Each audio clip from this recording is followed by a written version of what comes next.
Welcome to the Teachers on Fire podcast, where I profile agents of growth and transformation in education today. Each guest shares their highs, their lows, their passions, their goals, and the resources that are shaping their thinking and inspiring their practice. For show notes and links from each episode, visit teachersonfire.net.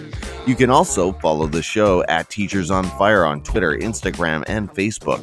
And of course, please subscribe to the show wherever you listen to podcasts. I'm your host, Tim Cavey. Let's meet today's guest. Today, I am speaking with Jonathan Alsheimer. Jonathan is a family man, keynote speaker, and the author of NextLevelTeaching, Empowering Students and Transforming School Culture. You can follow Jonathan on Twitter at Mr_Alsheimer and on Instagram at Mr_Alsheimer. Jonathan, I've seen you on Twitter. I've seen your quotes appear on the wall in my staff room, and now I have the privilege of chatting with you in real time. Thank you so much for coming on the show today. Are you ready to talk education? Yeah, my man. Appreciate you having me on. Look forward to the opportunity to speak and kind of throw the message out there. And yeah, dude, love it. Appreciate you. Well, I appreciate you, and I'm excited to host you for the last episode of 2019, so this is pretty special. Why don't you start by telling us a little bit more about your current context in education? What does that look like for you on a daily basis? Yeah, my man. So I'm a middle school teacher at the Fred Lynn Middle School. I teach 7th grade history, and at the same time of being a middle school teacher and molding the minds of young kids, you know, I'm also an author, a keynote speaker. I speak at professional developments, conferences, all that good stuff, but I also speak to student assemblies as well. So like I go in, and that's one of my big passions, is going in and speaking to kids and, you know, kind of gearing them up for the year and motivating and inspiring them. And so I'm kind of a guy that's a jack of all trades, so to speak. And I love it. You know, I mean, I get to spend time with kids every single day in the classroom. And then I just love, you know, education, every part of it. So I want to impact it as best I can.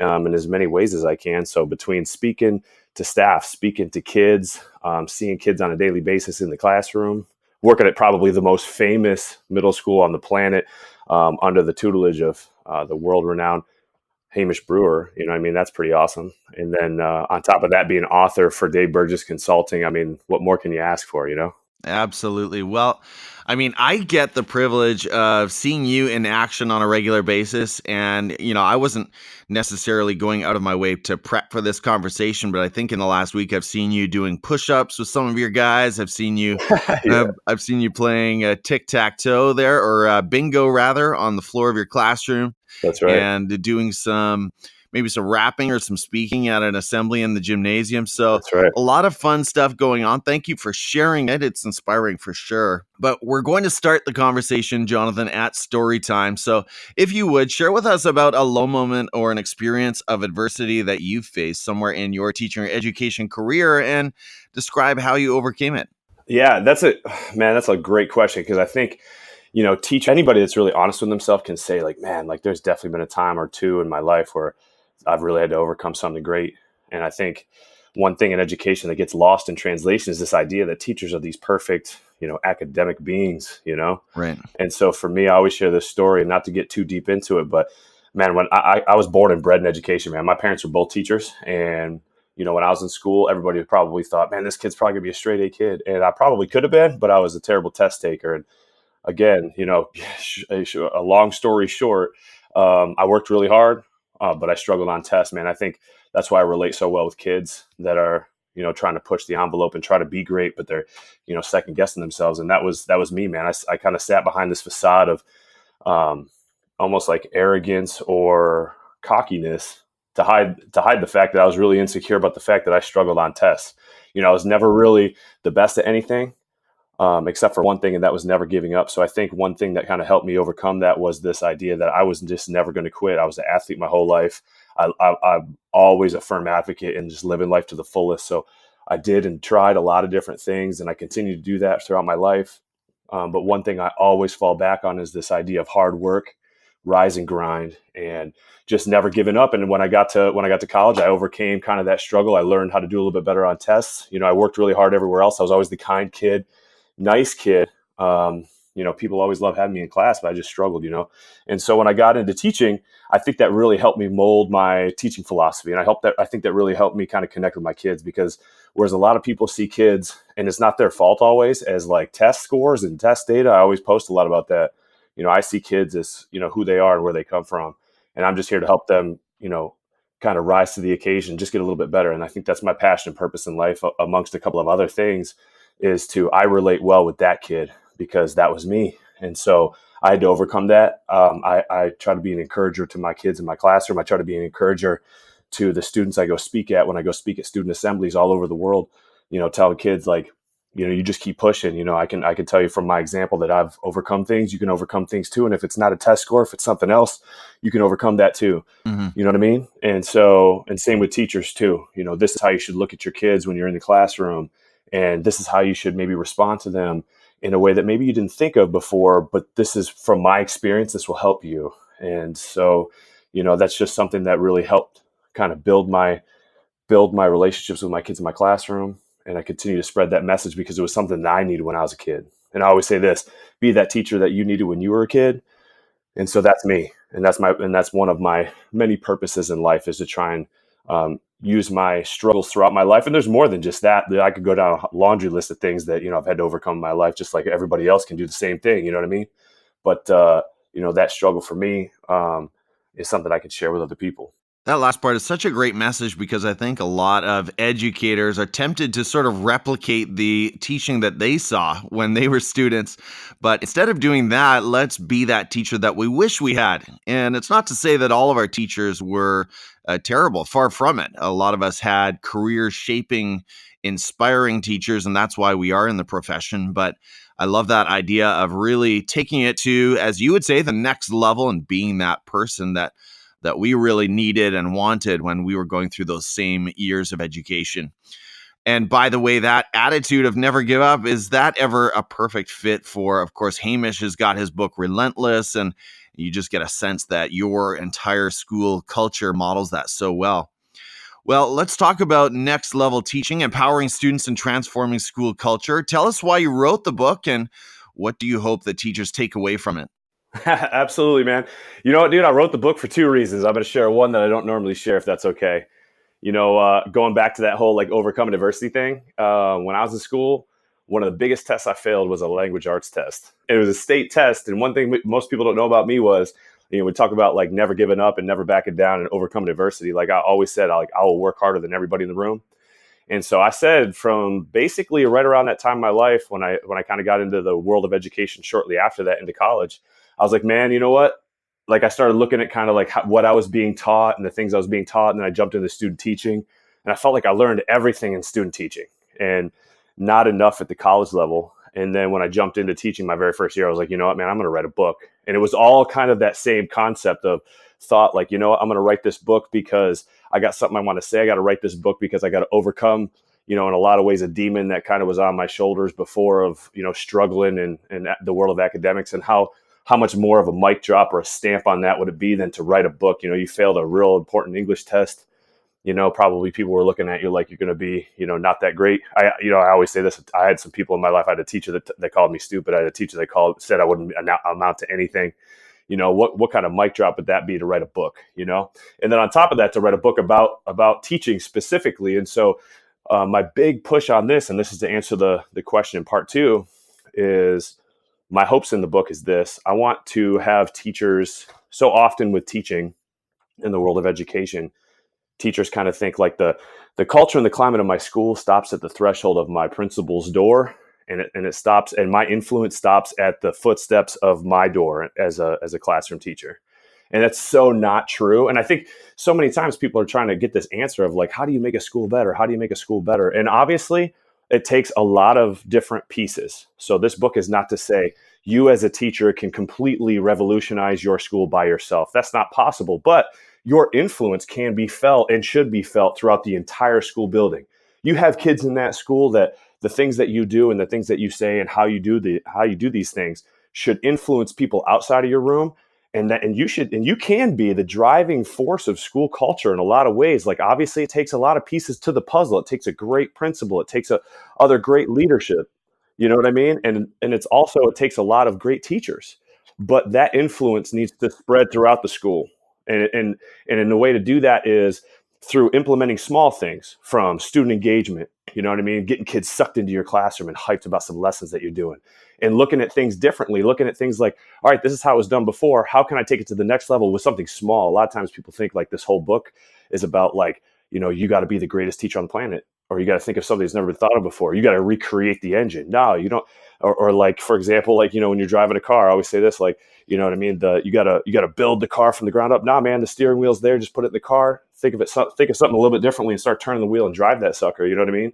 Like you mentioned the bingo game. Human bingo.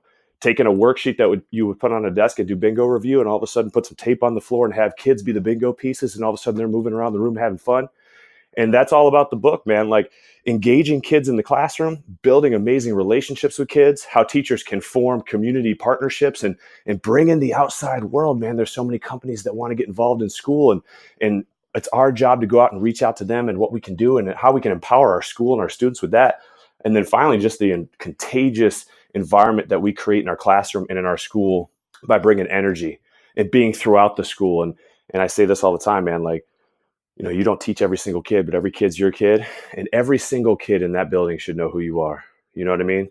They should know who you are. They should know of your name, because you are as much as you can in everything possible. And you are trying to influence every grade level, not just your classroom, not just your grade level. And that's what Next Level Teaching is all about. Small, simple things that you can do. Small, simple things like walking in the hallways and checking on passes and kids taking 5 minutes out of your playing time, going and checking in on subs. Instead of sitting down during lunch duty, walking around, sitting down with kids you might not normally talk to, and like start talking sports or talking music. You know what I mean? Going to events.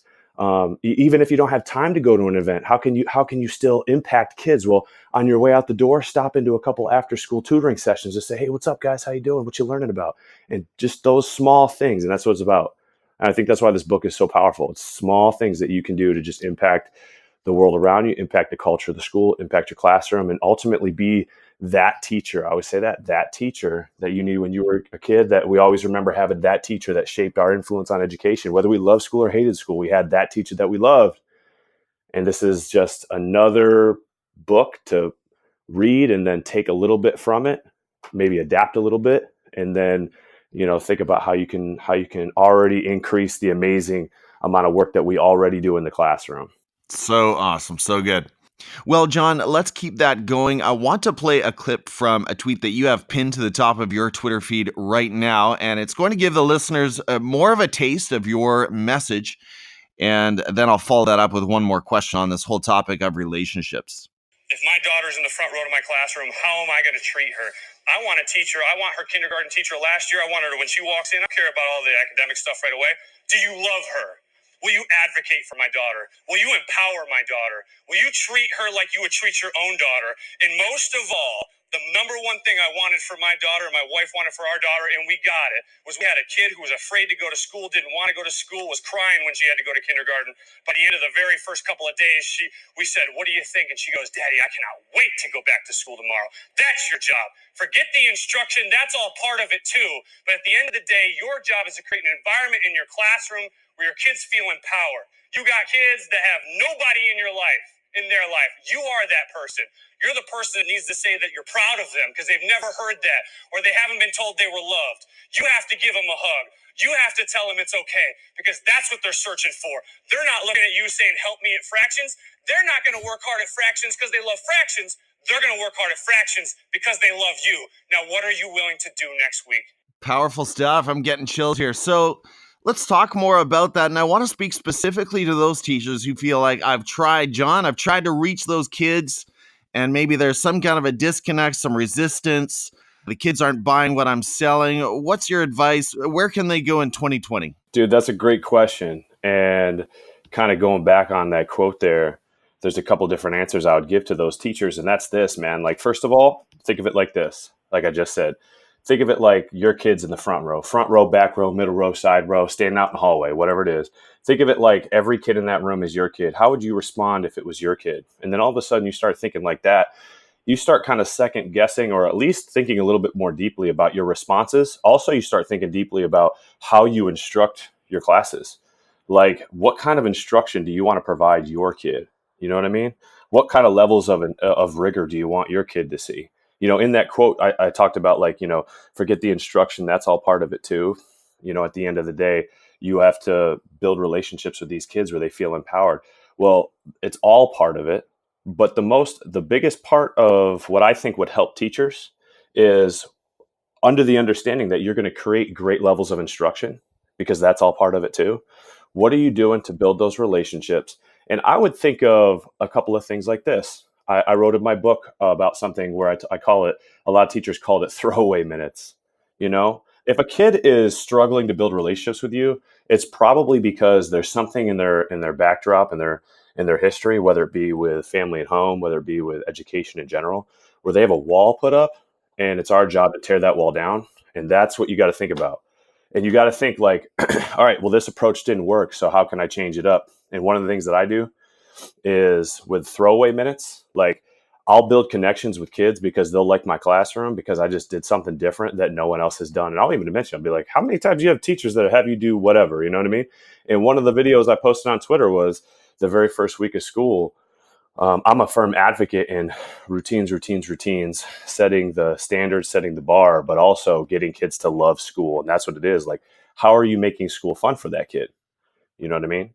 And if you're struggling to build a relationship or tear down a wall where a kid is put up, what are you doing to make school fun for that kid? So, for example, for me, my wife gave me the idea. I'm not going to pretend like I took it or I created it, but she said, do this game where you stack cups and then you put note cards in between each cup, and then you pull the note card out, and if the tower of cups continues to drop but stays up, then the game continues. And if the whole tower, I called it tower of terror, if the whole tower falls over, then you start over and you go 1-on-1, and you have the kids playing each other at tables, and then have them play you. And I was like, yeah, the last 10 minutes, that's what I'll do. And so we were doing that. And like, all of a sudden kids were like just sucked into this game, and teachers are like, well, those are throwaway minutes. I got to instruct. I was like, you know what? I'll throw away 30 minutes today to gain over an hour next week of not just instruction, but focused instruction. Right. My kids are locked in because they're like, man, this teacher's cool, man. I like what he's doing in here. You know what I mean? And then another approach too is like, think of all the one of the most powerful connecting points for building relationships with kids who aren't buying in the classroom is, what are you doing with them outside the classroom? I'll have a kid all the time, and this happens to me all the time, where I'll have a kid who's just like straight up like not interested in what I'm selling. I'm not gonna lie, I don't connect with every kid either. You know what I mean? None of us do. But that doesn't mean we don't stop trying. And so I'll hit the kid up in the hallway, like on the slide, like on the, not in front of like 50 kids going, hey, what's up? Like, that doesn't work. I'll walk over and be like, hey man, like, I see you got, a pair of basketball shoes on, you play sports, or I see they got a Fortnite t-shirt on, you play video games, or a young lady who like, I'm just not connecting with. And I just notice like something that she says, I'll listen to their conversation. They have no clue I'm paying that close of attention, but dude, I'm like locked into everything. Like, they think I'm looking down the hallway to see if a kid's goofing around. Like, I'm paying attention to what they're saying, what they're wearing, everything. Anything and everything's on the table for me. I'll turn over every rock possible to make a connection with a kid. You know what I mean? And if it doesn't work, then I'll move on to the next thing that I can do or say, whether it's a lesson plan idea, whether it's tying in another teacher to try and figure it out, or whether it's building a relationship through trying to figure out their interests, man. If you want a kid to appreciate you in a way that they don't normally appreciate teachers, try to find what their interests are and then hone in on that. Kids will talk about their interests all day. And I always say this too, like, use the hallways and the lunchroom as an opportunity. Walk around, find that kid, go sit down, be like, hey man, what's up? What you doing this weekend? What you interested in? Blah, blah, blah, blah. All of a sudden they start having conversations with you. It's not education. And they're like, whoa, this teacher's actually talking to me about like video games or sports or music or, the albums that I like to listen to. Man, this dude's cool. I like this person or this lady. You know what I mean? So all of a sudden now they're locked in. Next thing you know, they're going to be like totally focused in classroom. And anybody that's not focused, they're like, yo, shush, this is my favorite teacher. and honestly, like that to me, that's the thing that kind of builds that bridge between teacher and student, is finding that interest. So if it doesn't work with an engagement in the classroom, and it doesn't even have to be like something like throwaway minutes, just think of a way that you can take something that normally is pretty dry and boring and then spice it up. And all of a sudden now they're like, oh, this class is dope. Love this class. Or how you can connect with them outside the classroom or go to their games or go to their events. And they're like, oh man, this teacher does stuff that like, man, maybe even my family members don't do. You know what I mean? And there's a lot of power in that. So much power in that. Wow. Awesome stuff.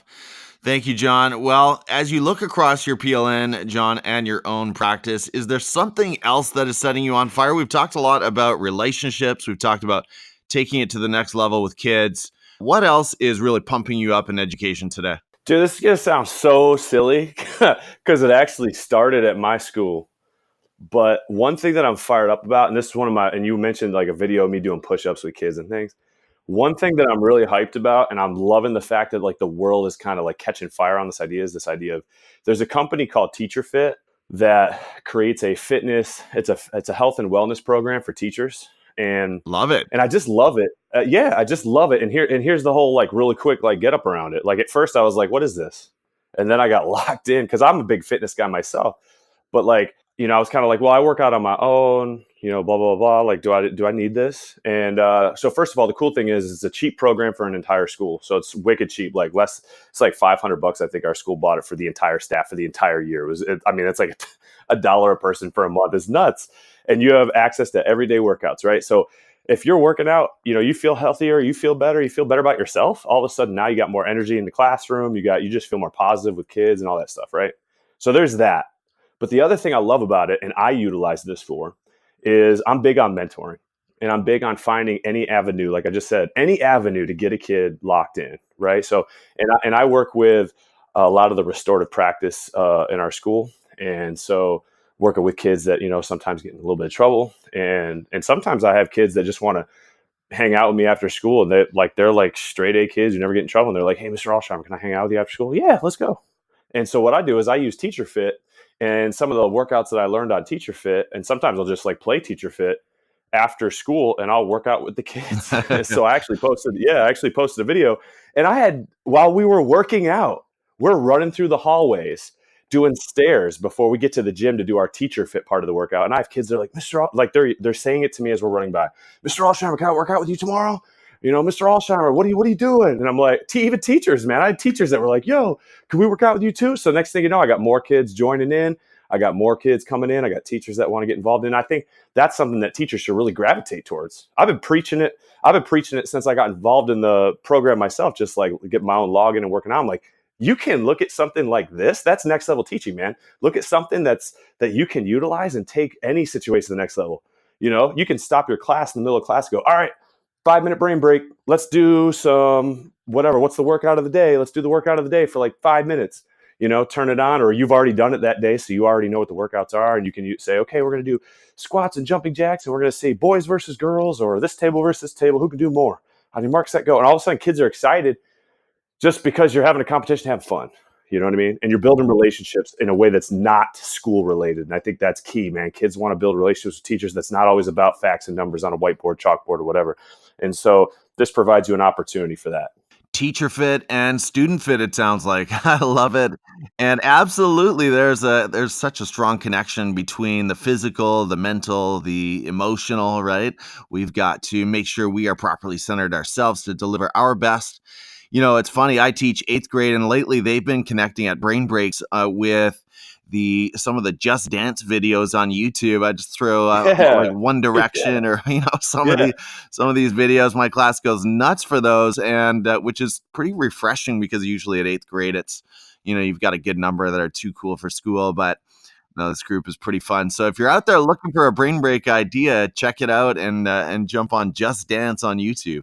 That's awesome. I love it. What I was going to say was that, man, like, that's what I'm saying. Like, use anything possible, and you can always mix it up, and you just talk like Just Dance. Like, again, like you're just like, all right, let's have some fun today. And as you said, with 8th graders, like I teach 7th grade, whether it be 8th grade, 7th grade, high school, whatever it is, like those kids kind of sometimes are like, man, I'm too cool for school. You start thinking like, all right, let's just put our guard down a little bit and have a goofy time. And then you do it with them. You know, but in a professional sense, not in like I'm their age level sense, but in a professional sense, they're like, oh, this is kind of cool. I'm gonna do this too. We'll see how it goes. The next thing you know, man, kids are on fire for just having fun, and then you shut it down. You're like, all right, now it's time to start our new activity, and all of a sudden, there's way more collaboration, way more talking. Like, there's so many studies that say, like, whether it be TeacherFit or, Just Dance on YouTube or whatever you're doing for your brain break, or for your activity, there's so many studies that show like just a little bit of movement and get up and moving around gets kids' brains like fired up. And then all of a sudden they're way more locked in for learning. And again, man, that's next level teaching. Just taking an inside the box normal idea and just using an outside the box approach. And a lot of people already do it, but everybody does it differently and to their own success. And it's amazing to see that and amazing to hear that. Dude, I'm going to steal your idea. I'm going to start using it this week. You got to try it, man. You got to try it. But no, I love seeing you running through the halls with your boys there and cranking out push-ups. Man, that was pumping me up. So I gotta look at doing that too. Well, Jon, every school asks its teachers, it seems like, to set a professional goal for the year. So if you can recall what yours was back in September, share that with us, or maybe tell us about a project that you're currently working on. Is there another book in the works? You know what, man? I'm about to finish the first one. So, you know what I mean? I'm going to say not necessarily another book in the works quite yet, although my wheels are always turning. I would say, so my professional goal this year is, it's just different, man. For me, it's about actually reaching outside the classroom. So in terms of like big projects and things like that, I'm just trying to focus on extending my influence with kids. So getting out and speaking in as many schools as I can. I'm heading out to, as soon as January hits, I'm all over the place, and I'm heading to a couple schools in Texas. I'm heading to a school in Kansas, and those aren't teacher related. Those are student related, and I got a whole bunch of those lined up for 2020. And whereas I like it because it's also something that helps me in the classroom too. It's something where a lot of speakers kind of shy away from because it's a volatile spot. You don't know what you're walking into. With teachers, they're going to sit there and listen. With students, man, you got to entertain them. You got to grasp them. You got to tell real great stories. And for me, it just kind of keeps me locked in on what I do on a daily basis already, but on a grander scale. And then the impact that I have as a teacher just can be felt more nationwide, worldwide, whatever you want to call it. And every time I go and speak to students, I get all these amazing social media DMs, and like, I'm not gonna lie, dude. Like, I'm not gonna lie. Me and my wife were in tears one night. We were reading through a whole bunch of them, and just kids going through struggles and things like that. And I share my struggles. I share my struggles with them and I share that no one cares if you had a silver spoon stuck in your mouth your whole life and everything was perfect. They care about what you have to overcome. And so, a lot of my message is about effort, maximizing effort, but then overcoming adversity, and then how can you impact the people around you? And kids, all these messages are like, man, I never looked at it this way. Or I always say, like, you're being groomed for something special because you're being put through something difficult. And it's just, for me, in terms of the profession, it's just continuing that influence and getting better at that. And getting better at that means I'm going to only be better within the classroom. Because it's a grander scale to a smaller scale. And I'm just really excited about what the future holds and the possibilities for kids. And I know that no matter where I go and speak, there's always, no matter how well or not well the story or message is received, there's always a few kids there that are locked in, and they need to hear it. At that moment, like, I might be the person that shares a message with them that, might save, honestly, this sounds kind of cliche, but might save their life. You know what I mean? So I had a kid, quick story. I had a kid at one school that was there to drop out that day, like, no lie.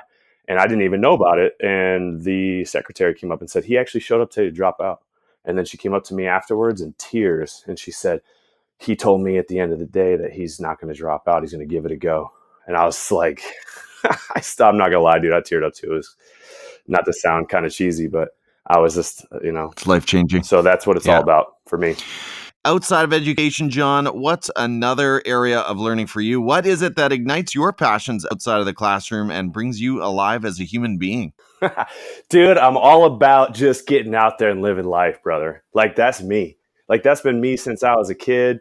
And that's me now. I tell my students all the time, I think one way I gravitate a whole bunch of kids towards me and they really get sucked into my messages in my classroom or when I go speak anywhere is I say this, I go, listen, what are you doing? Like, what are you doing?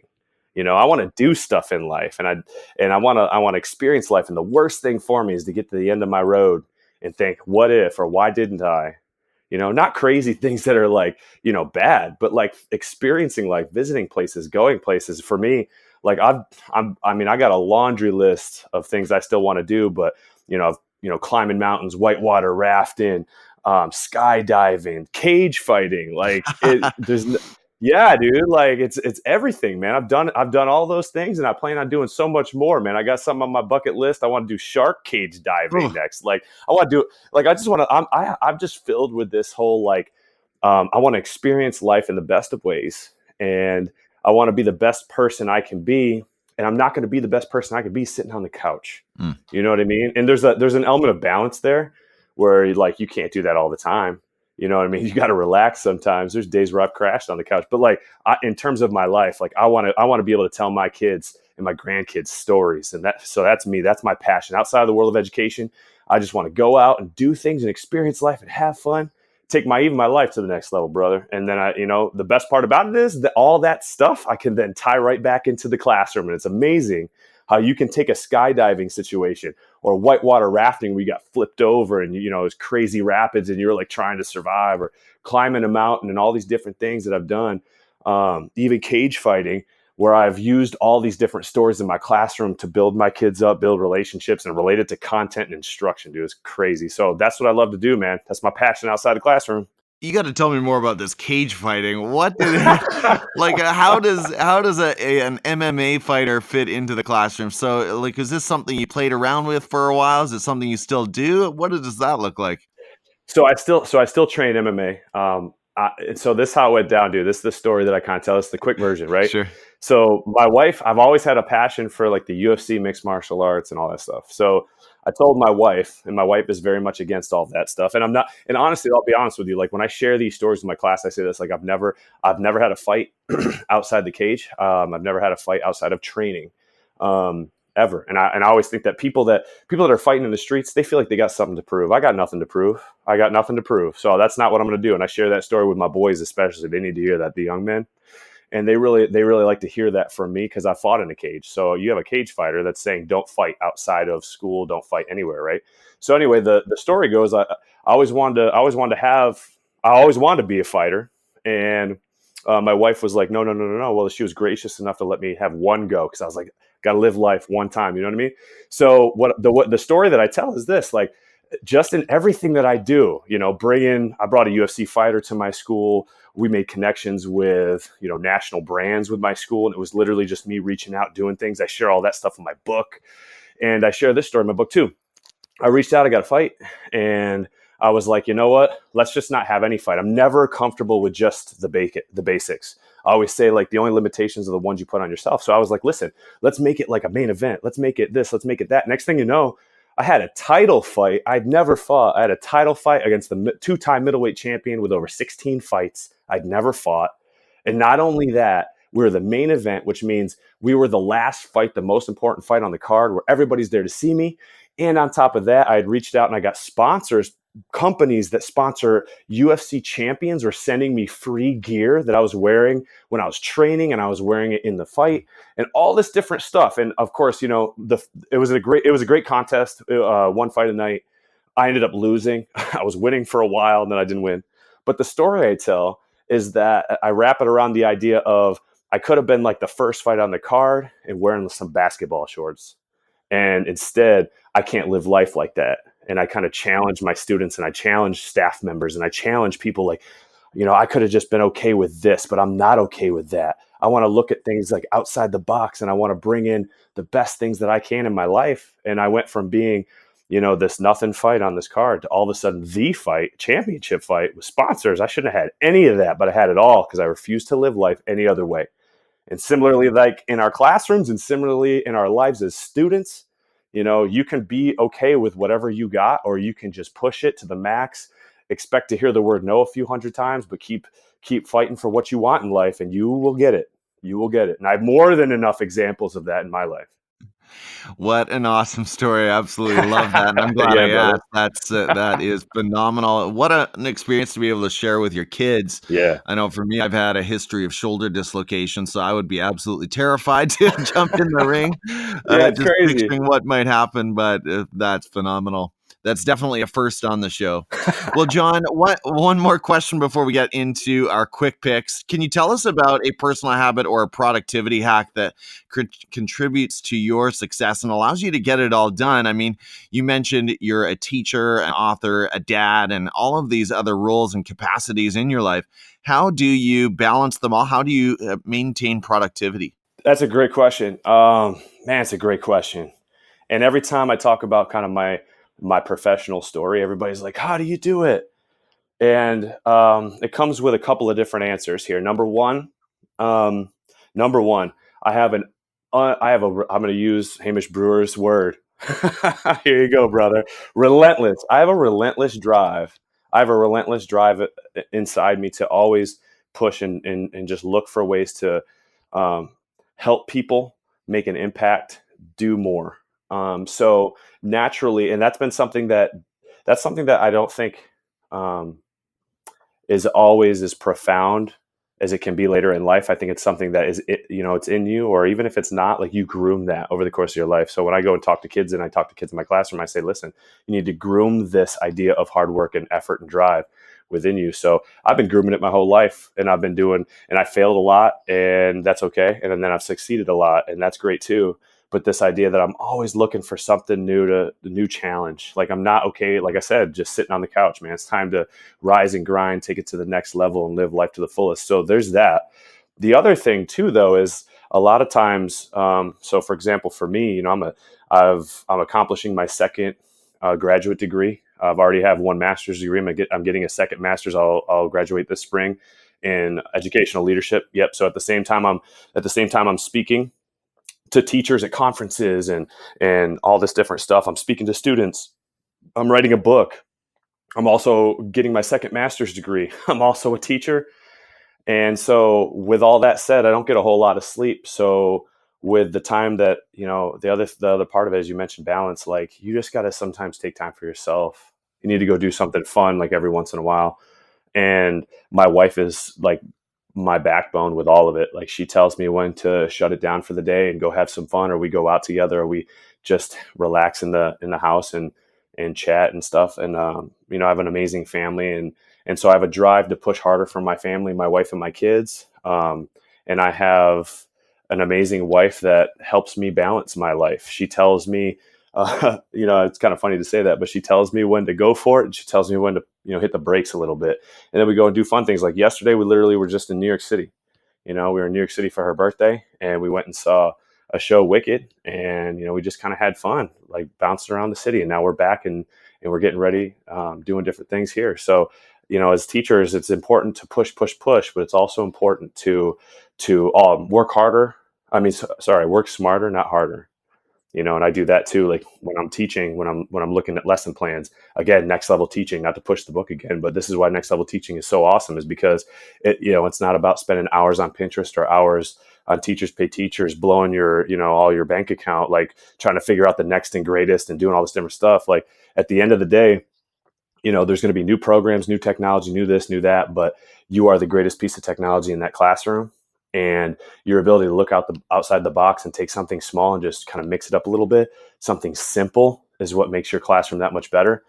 And it doesn't have to be something where you spent hours on it. So that's what I try to do as a teacher. You know what I mean? So it's all about working smarter. It's all about relaxing and getting, a little bit of a break here and there when you need it, and don't overexert yourself. And make sure you surround yourself with great people. I surround myself with the best. I got Hamish Brewer. I got great teachers. I got, the most amazing teachers that help me out. And I got an amazing family. I got, my PLN is legit. And my wife is just always right there.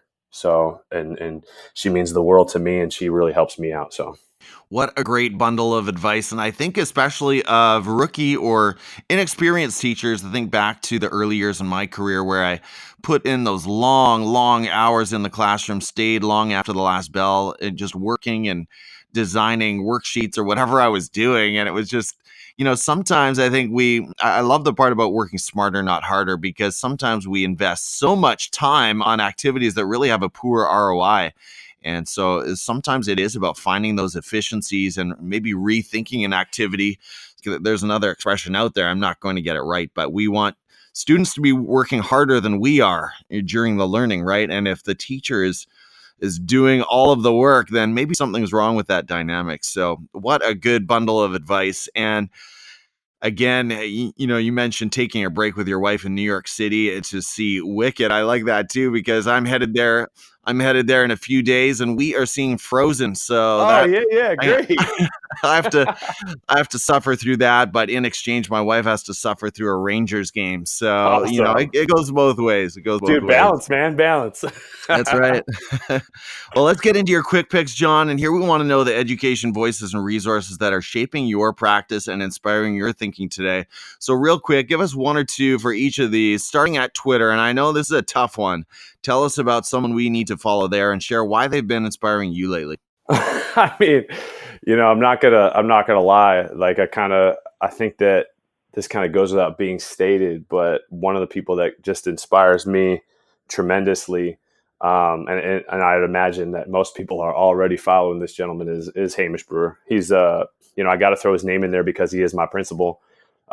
He's inspired me in a lot of ways, in terms of getting involved in speaking and things like that. So, and just I love what he's done at our school. And so, his message of just changing the game in education is so legit, man. Real work, real results. And and I got to mention his name simply because he legitimately is doing something that I've also thought. That's why we connected so well when we first met, because we are so similar in that way, like looking at education differently. It's not, the traditional stuff's got to go.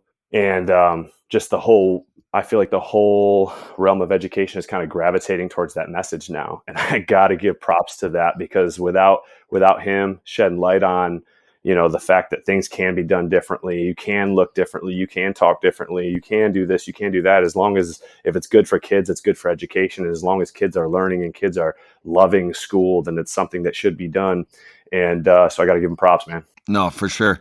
My principal sat our staff down in August, day one, and he wanted to read from Hamish's book.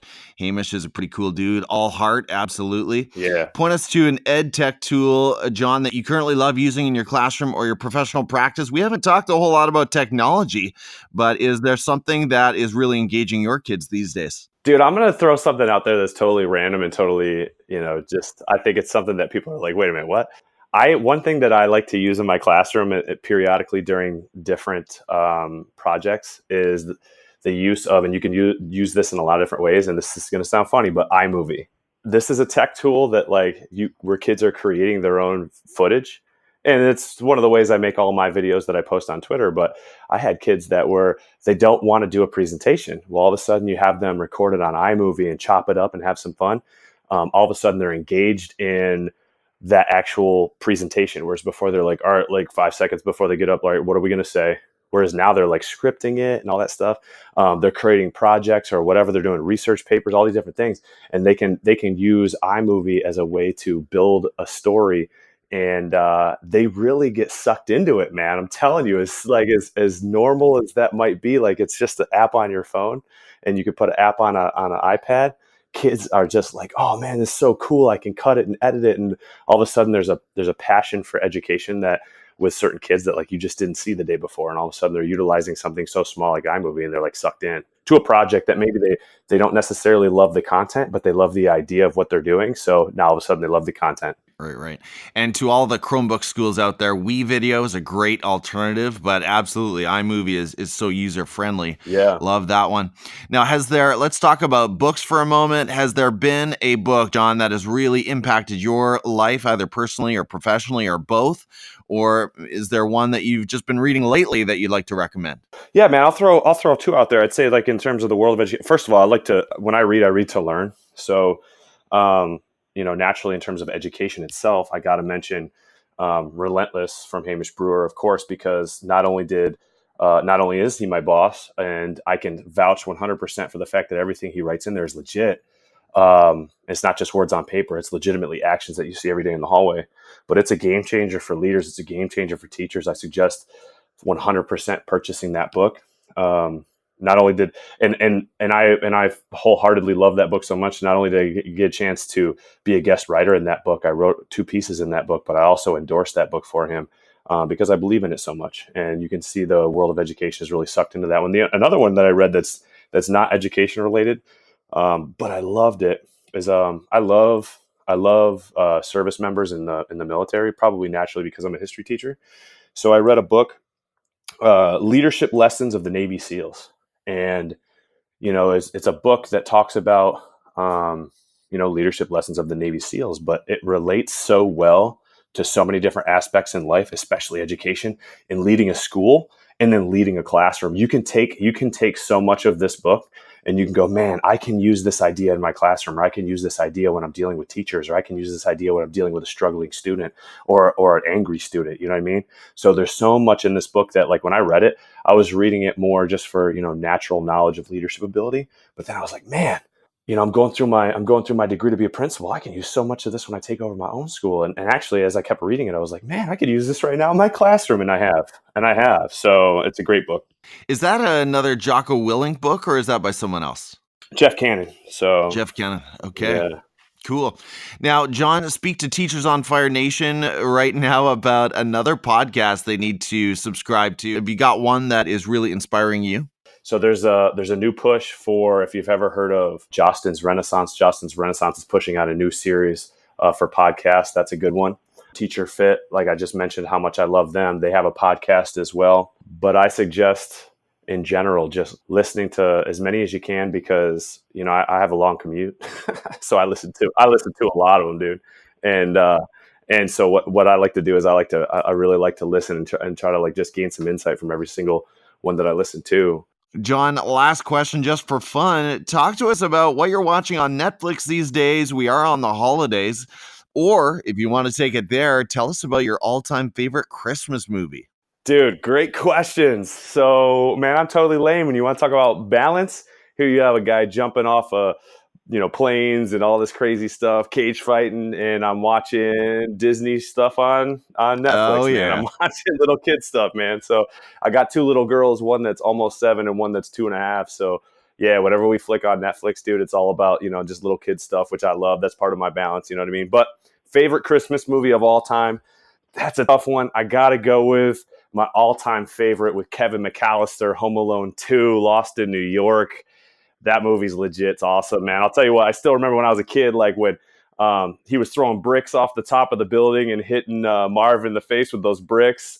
I was laughing so hard I was in tears, man. So yeah, I love that. I love that movie. And not only that, we kind of have our 7-year-olds just started watching Home Alone 1 and Home Alone 2. Of course, there's a couple of words in there I got to cough through, but other than that, she loves them, man. She loves them. She's setting up traps in the house. We're replaying Home Alone, the part where she's, having me walk on stuff and getting hurt. And it's great, man. So phenomenal Christmas movie.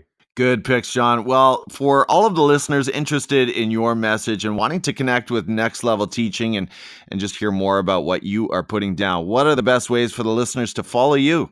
Absolutely. So on Twitter, at Mr. Alsheimer, on Instagram, at Mr. Alsheimer, and stay tuned. Next Level Teaching by Dave Burgess Consulting coming out in February. It's going to be awesome. And just excited to get that out there. If you're interested in having me come speak, hit me up with a DM. So many things happening, so many things going on. And I love to hear from people. I love to hear about what you're doing in your classroom. So feel free to, if you're doing something that's next level in the classroom, tag me or hashtag Next Level Teaching so I can see it. And let's stay connected and let's learn from each other. Sounds good, Jon. Again, thank you so much for sharing your time with the podcast today. It's been a pleasure to connect and get a better sense of what you are all about. Can't wait to see Next Level Teaching on the shelves. Take care and have an amazing 2020. Awesome. You too. Thank you. Well, just before we sign off today, I'd like to share some highlights from around the Teachers on Fire community this week. First up on Twitter, where AJ Bianco, at AJ Bianco, tweeted, "Had such a great conversation today with at D. Crinus, that's Dan Crinus, and at Mr. KV, of course, that's me. We talked podcasting, creation, and goals for the new year. Really excited to watch Leader of Learning podcast and at Teachers on Fire continue to grow in 2020.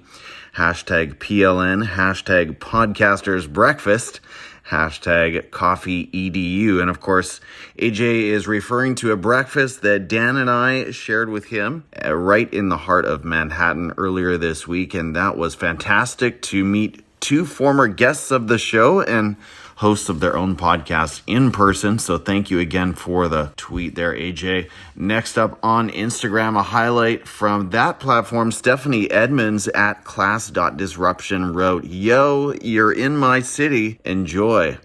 And on that theme, over on Facebook, George Valenzuela writes, "Now you're in my old stomping grounds. Enjoy." So cool to be here in your backyard, Stephanie and George. Fantastic people to follow. Over on LinkedIn, Jeffrey Frieden wrote, "This was a great episode. I'm excited to start using OKRs in school and the side hustle. Thanks for everything you shared, Daniel Evan Bauer." And of course, that conversation goes back a few episodes, but make sure you tune into that one if you are kind of in the process of setting goals for 2020. He talks about OKRs from, I believe, a book called Measure What Matters. And the whole idea there is lining up your objectives with your key results, making sure that you are measuring all of the metrics and the performance indicators that lead toward the realization of your objectives. Well, to everyone else who read, viewed, liked, replied, retweeted, shared, or otherwise engaged with my content on any of these platforms this week, thank you so much from the bottom of my heart. You were the fuel to my fire. I also want you to check out the Teachers on Fire magazine on Medium. This week we published pieces by Caitlin Giordano, and you can find her on Twitter at KN Giordano. She wrote two pieces that sort of bookend each other, one called Reflecting on hashtag One Word 2019, and she followed that up with One Word 2020 Voice.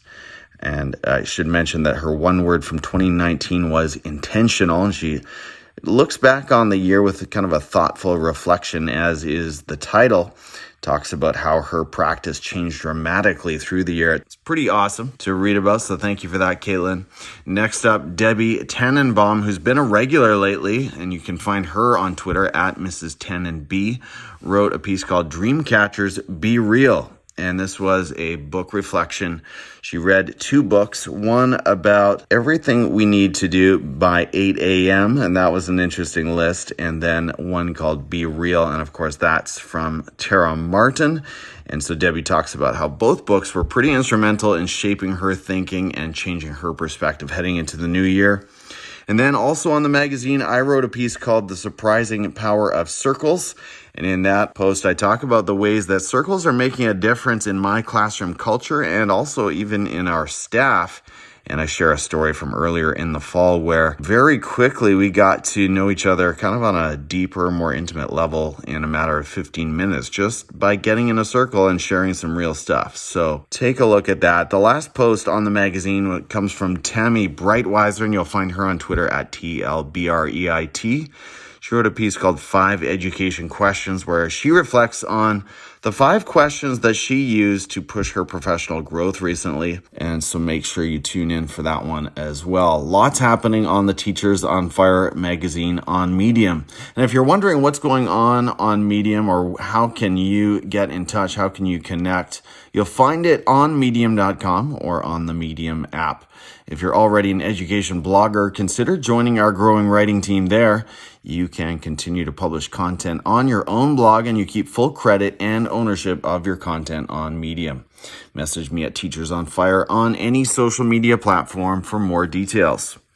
Well, teachers, I will leave you with this quote from my reading, and it's from a book called Embedding Formative Assessment by Dylan William. That's at DYLANWILIAM. That's right, single L on that. And he co-authored with another author named Siobhan Leahy. I hope I'm saying that correctly.